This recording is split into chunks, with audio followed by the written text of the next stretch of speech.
When someone would touch my boob, it was like they touched my arm. Like I couldn't feel the difference. And so Vipassana was like the first time when I had this explosion of being able to feel my body. It became very clear to me that if I didn't rewire my brain, if I didn't learn how to purify my brain and learn how to create a better space for myself to live in up here, that I would never live a better life, no matter what the external circumstances would look like.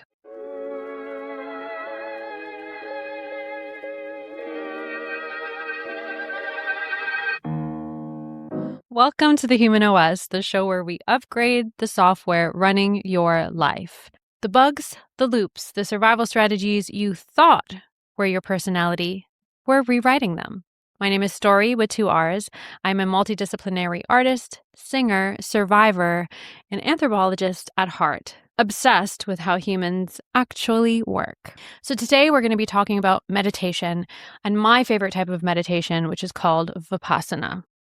I think there is a misconception on what meditation is and what it should be. And I think that a lot of people believe that meditation is some sort of relaxation technique.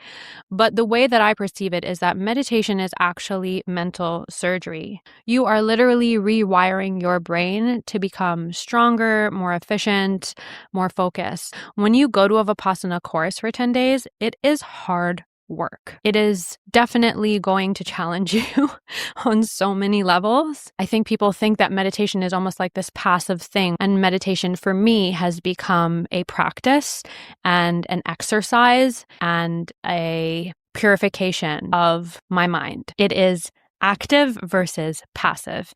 And I think that's a really important distinction that most people don't make with meditation. So these Vipassana meditation courses, they run generally 10 days long, and you are meditating for 10 hours a day for 10 days in silence. No writing, no reading, no exercise, no talking with others, no music.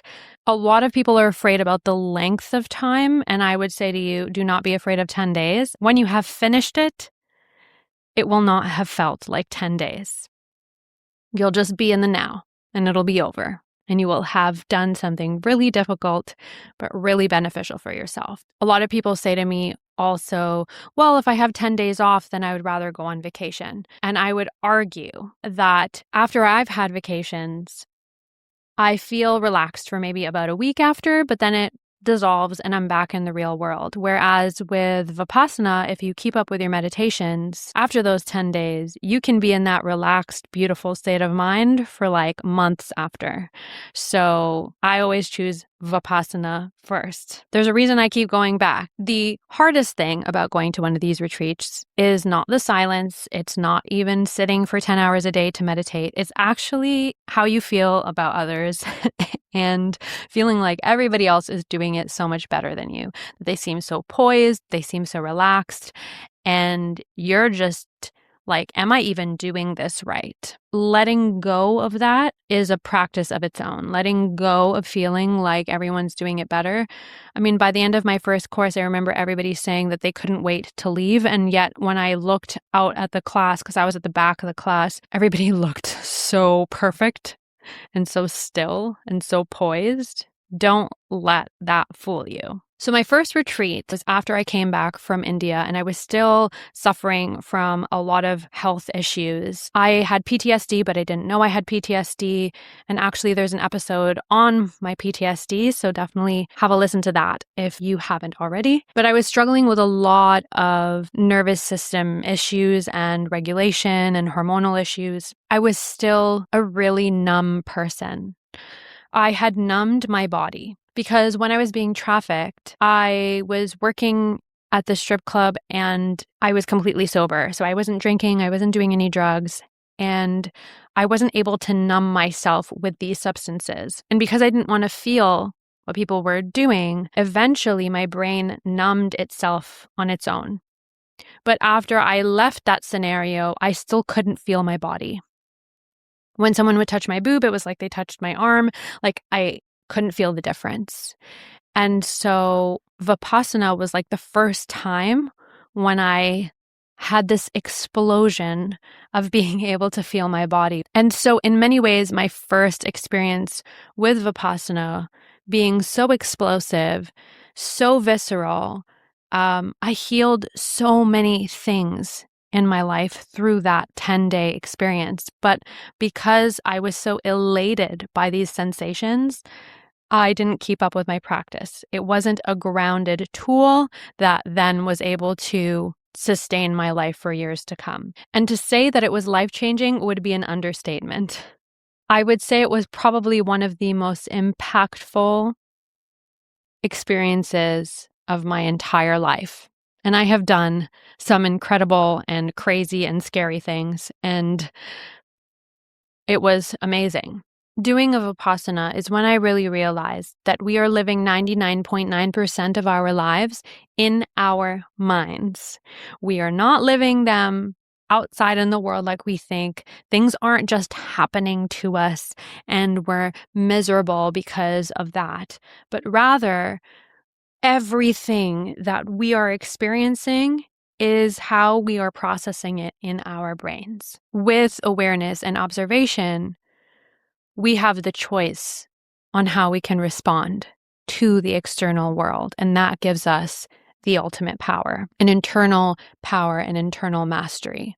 I mean, no one's becoming the Buddha in 1 or even 10 courses. It's a lifelong and many lifelong journey, potentially, but you will definitely see results within your first course, for sure, even if you don't continue your practice after the course, but you will see better results if you do. It's kind of like planting a seed and then watering it and giving it sun every day. It requires that kind of effort to then see the fruits of your labor. But the reason that I was saying that 99.9% of what is happening in your life is happening in your mind is because here we were at this course. We are all closing our eyes for 10 hours a day.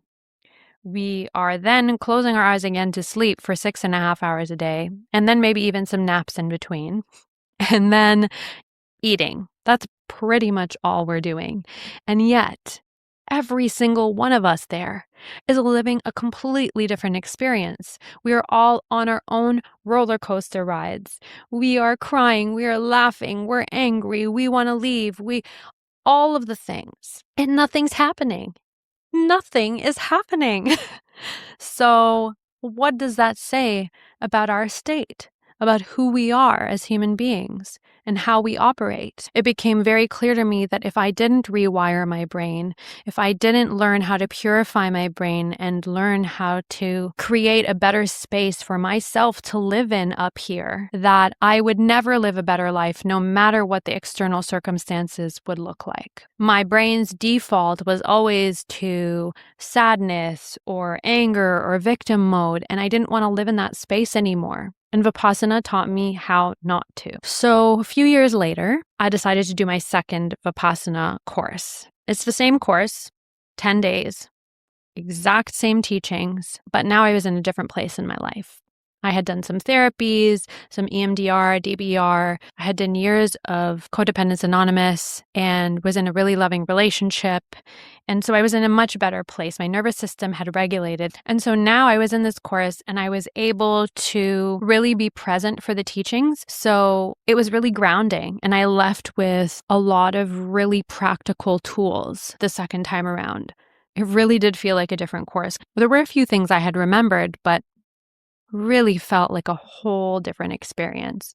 So anyways, I do this course a second time around, and this time I decide to keep up with my practice. So I started practicing every single day, an hour in the morning, and then about 20 to 30 minutes at night for a good chunk of the year. Probably the majority of the year I was doing this, and I would make it a priority. So even if I had to get up at 5 in the morning for some sort of event, I would get up at 4 to make sure I got my hour meditation in the morning. Like, I was serious about this practice. And about 4 months in is when I started to see the benefits in a massive way. That's when I decided I was going to do a yearly retreat every January to reset my year and keep me going in my practice throughout the year. So since then, I have done now 3 more courses, and it has been so different every single time.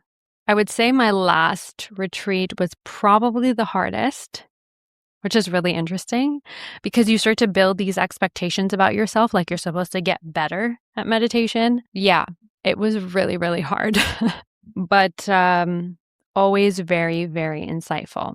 I'm not going to get into all of my own experiences. I will speak more in detail in another episode on my experience with meditation, but right now I just kind of wanted to give you an introduction to Vipassana meditation and what it is and if it might be right for you. So as I said, 4 months in, I was doing more with less energy. I was less sick. My allergies had improved. My sleep had improved. I had more capacity. I just was less reactive to things. And all of my life got better, and people in my life saw the difference as well. The first course exposed me, and the second course really trained me. The main teaching is basically that suffering comes from 2 things. It comes from craving and aversion.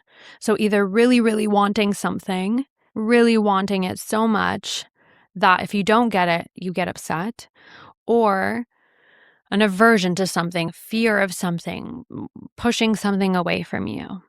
And that all suffering comes from these things. And it's not to say that you can't want something or that you can't not want something because it is probably not good for you, but it's to say that you shouldn't be attached to those things because life ebbs and flows. There are ups and downs. There are dark and light times and everything in between, and that life is beautiful and it should be felt in all of its richness. So it's not about suppressing feelings, but rather feeling everything in extreme detail, actually. You want to be present for life versus avoiding things because of these kind of fear or attachments that we have. It teaches you to have equanimity with both pain and pleasure. And it does this through the sensations that you're feeling in your body. You don't want to try to erase the pain, and you don't want to try to amplify or increase the pleasure. You are just there to observe your body and the sensations in your body. And then understand that it's all impermanent and it will all pass. So as you're scanning your body, you realize that this one pain that you had in your hip, when you pass it and you come back to that section in your body, it now has transformed, or it's disappeared, or it's turned into something else. So why does it being a charity matter? This is a huge one. It's really important that no money is actually exchanged to purchase a course like this. If somebody is trying to charge you money to do a Vipassana, run. That is not for you. Nobody should be charging for enlightenment. They have these courses all over the world, so they feed you, they house you, and they give you the course for free. And the only time you can donate is after you've completed the 10-day course. So for example, if you left on day 8 or even day 9 because you didn't feel like it was for you or you didn't feel like it was worthwhile, then you are not allowed to donate. And I love that about the charity because basically it's saying you didn't find benefit from it, you may not give us any money. This is not a quid pro quo situation. This is about you seeing benefit in your life. Another beautiful thing is that there are no gurus, there are no hierarchies. There is somebody who started this charity who does teach the practice, and you watch videos of him, but I actually really like that you watch videos of him because he's dead and there's no person to idolize. There's now no one tainting the methodology or rephrasing it or repurposing it, and there's nobody who's utilizing it for their own benefit and stature in the world. And I think this is really important, especially for trauma survivors, to see that there is a giving that is happening without any need for return. There's no ask for you to return any sort of favor. You can donate nothing. You can donate a ton of money after you're done. You can volunteer because everything is run by volunteers. So they really do encourage volunteering and gifting if you found it valuable to gift this experience to somebody else.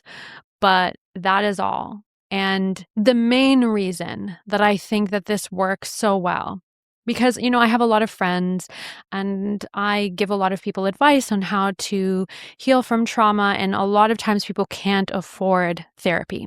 And I say to them, well, do Vipassana because 1, it's free.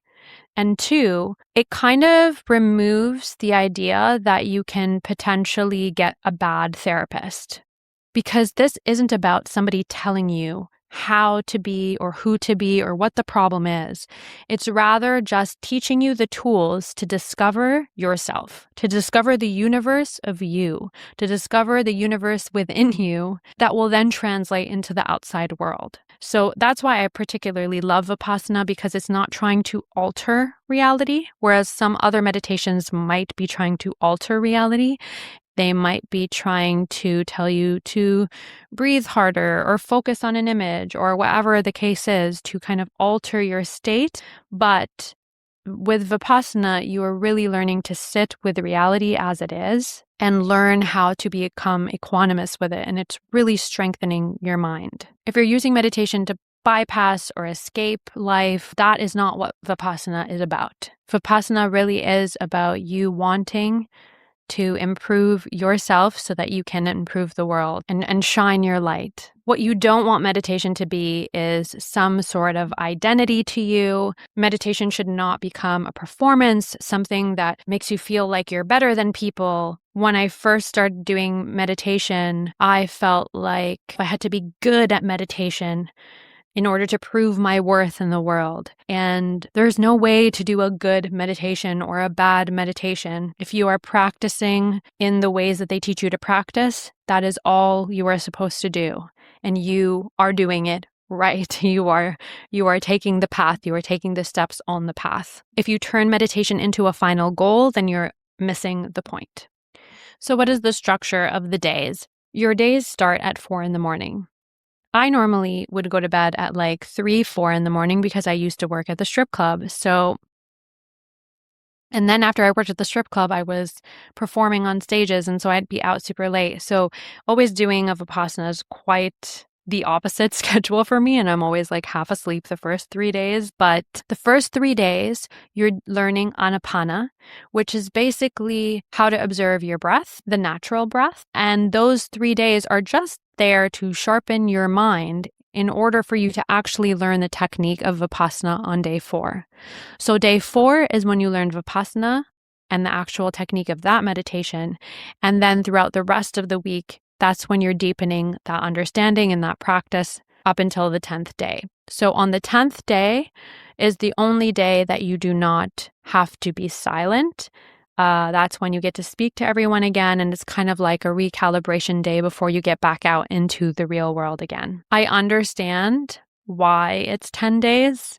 It's essential, definitely worth the 10 days of effort. So at the end of every episode, I like to leave y'all with one tiny upgrade that you can take with you today. I would like you to be aware of your breath.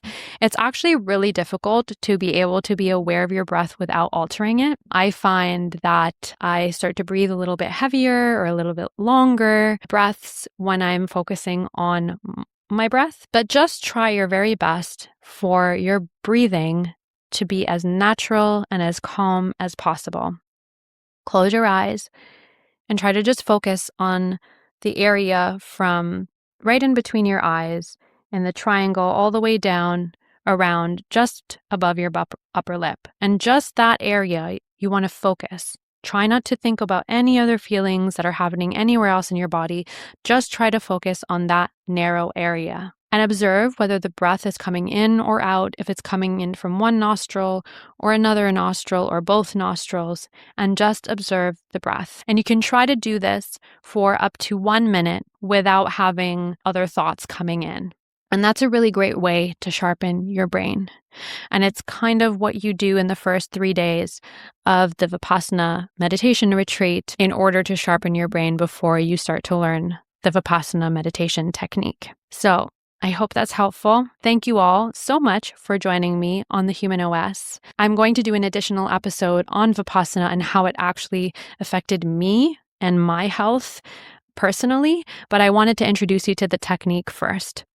Thank you so much for listening to the Human OS, and please make sure to like, subscribe, share it with anyone who you think might need some meditation, and I'll see you in the next episode.